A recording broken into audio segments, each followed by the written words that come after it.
안녕하세요. 오늘은 청취자께서 보내주신 투자 분석 보고서를 바탕으로 LIG 넥스원에 대해 깊이 파고 들어볼까 합니다. 네, 반갑습니다. 사실 이 기업이 예전에는 그냥 평범한 국내 방산 기업? 뭐 이런 이미지였잖아요. 그렇죠. 내수 위주 기업이었죠. 그런데 어떻게 갑자기 글로벌 방산 시장의 핵심 플레이어로 떠올랐는지 그 이면의 구조적 변화를 한번 따라가 보려고 합니다. 아주 흥미로운 주제입니다.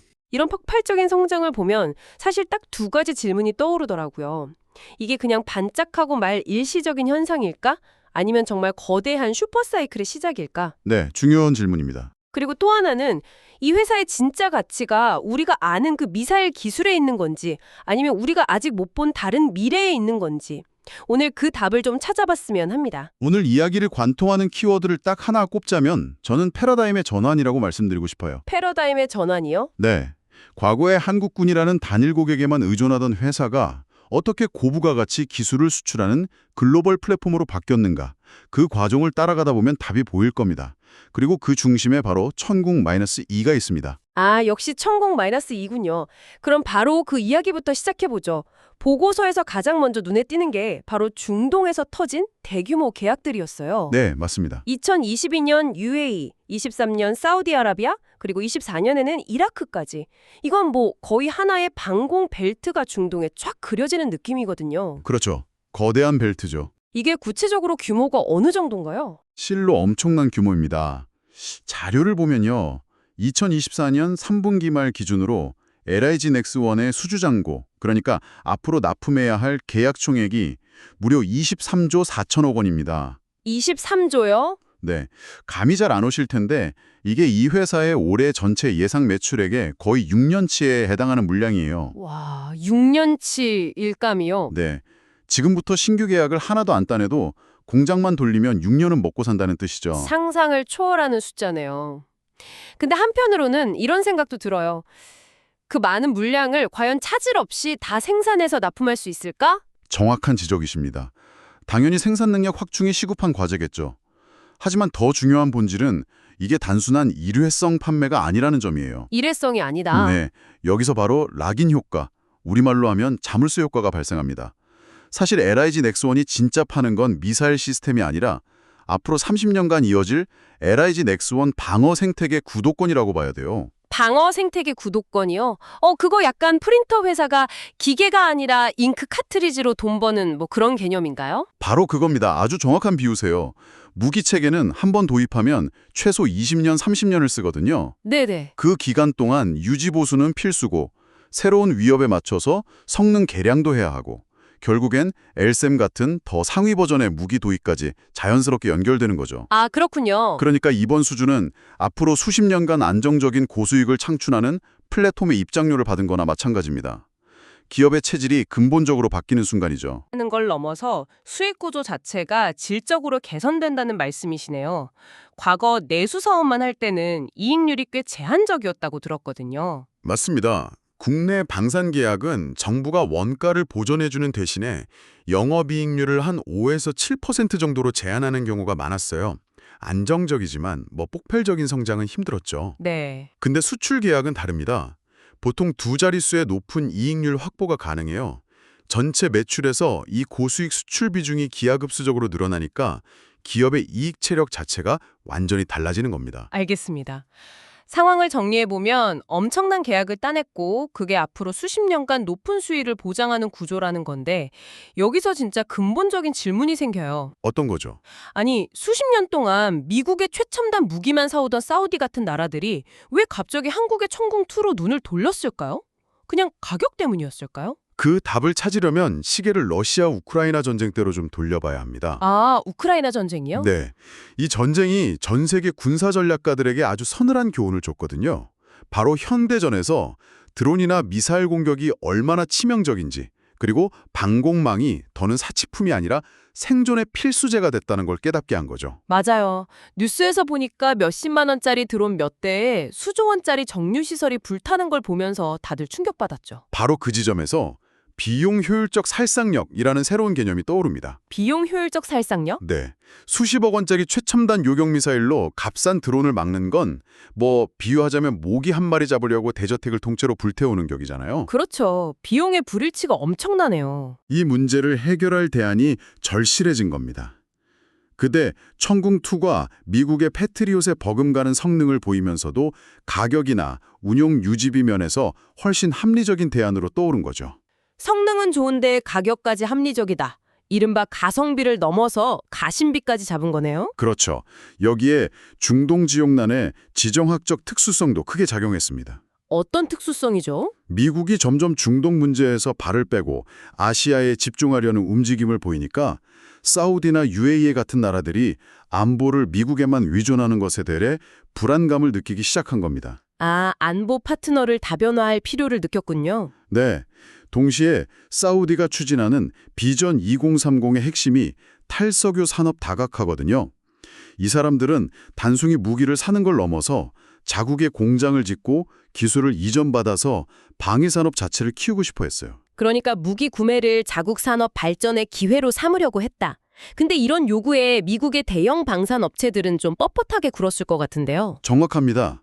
LIG 넥스원은 이런 현지 생산이나 기술 이전 요구에 미국, 유럽 기업들보다 훨씬 유연하고 적극적으로 대응했어요.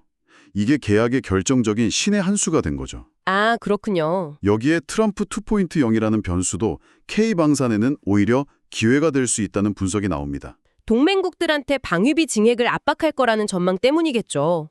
언뜻 보면 부담일 것 같은데 왜 기회가 된다는 건가요? 양면성이 있지만 기회 요인이 더 크다고 봅니다. 트럼프 행정부가 들어서면 동맹국들은 방위비 지출을 늘려야 한다는 압박에 직면하겠죠. 네. 하지만 국방 예산은 한정되어 있잖아요. 비싼 미국 무기만으로는 그 증액 목표를 채우기 어렵습니다. 자연스럽게 성능은 검증됐으면서 가격 경쟁력까지 갖춘 한국산 무기가 아주 매력적인 대안으로 떠오를 수밖에 없는 구조가 만들어지는 겁니다. 와, 정말 시장 상황과 지정학적 환경이 완벽하게 맞아떨어졌네요. 하지만 최고의 제품이 없다면 이것도 다 무용지물이겠죠?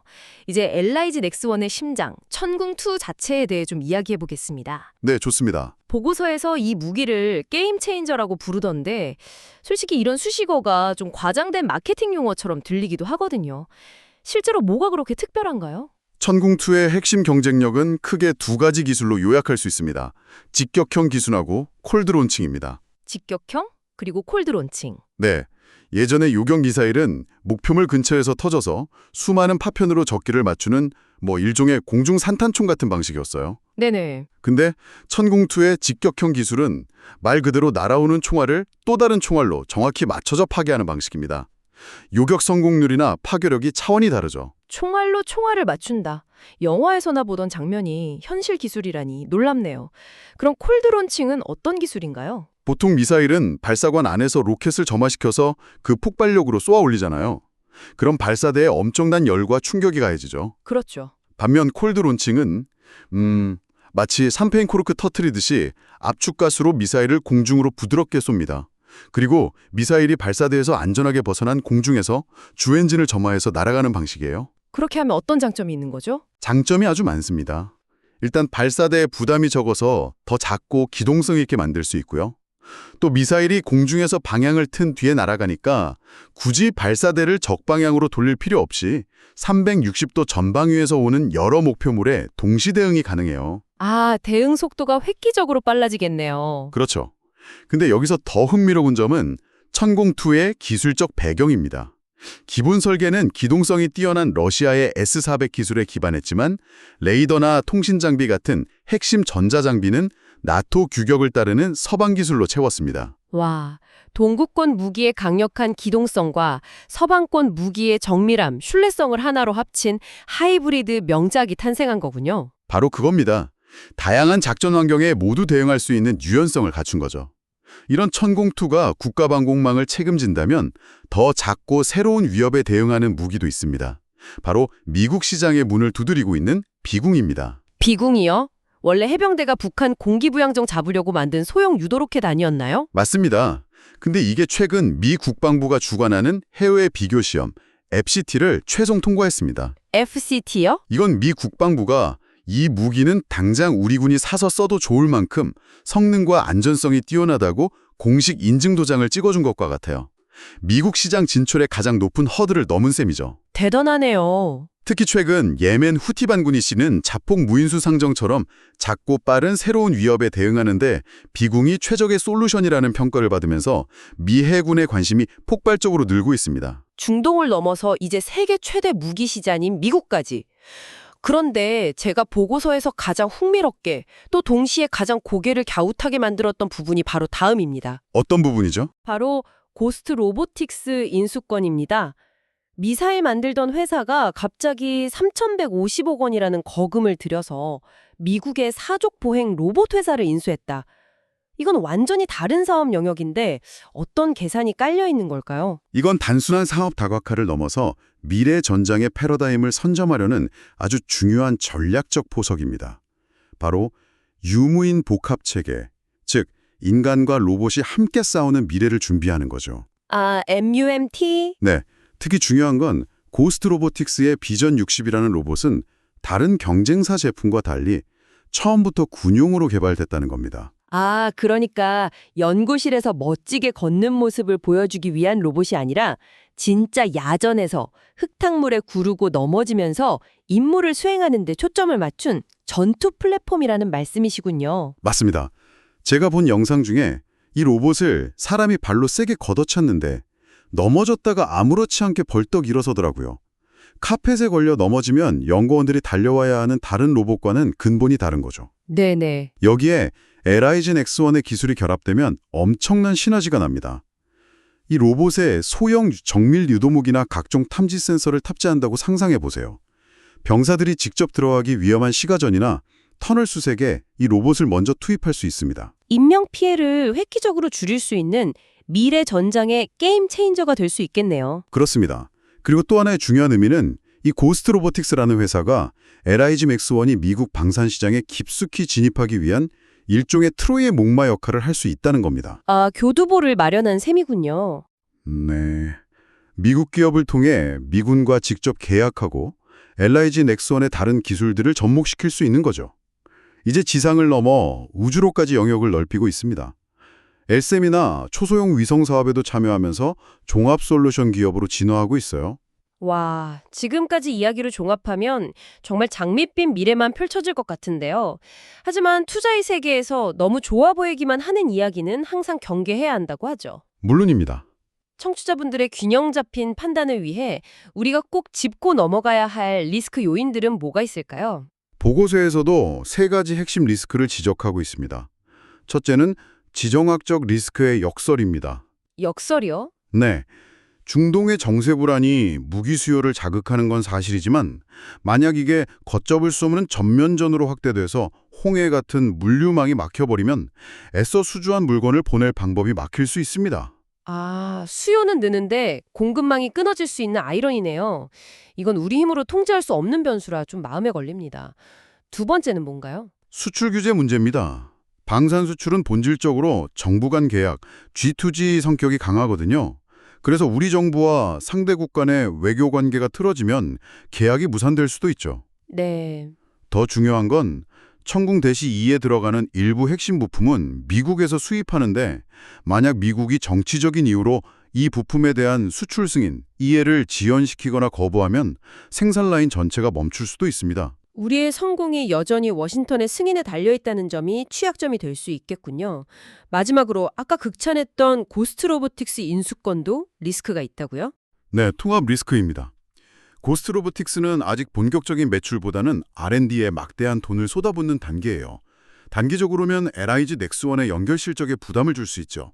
아, 또 거금을 들여 인수한 만큼 기대했던 기술적, 사업적 시너지가 나오기까지 예상보다 오래 걸리거나 기대에 못 미칠 가능성도 항상 염두에 두어야 합니다. 네, 오늘 LIG 넥스원에 대한 깊이 있는 분석 잘 들었습니다.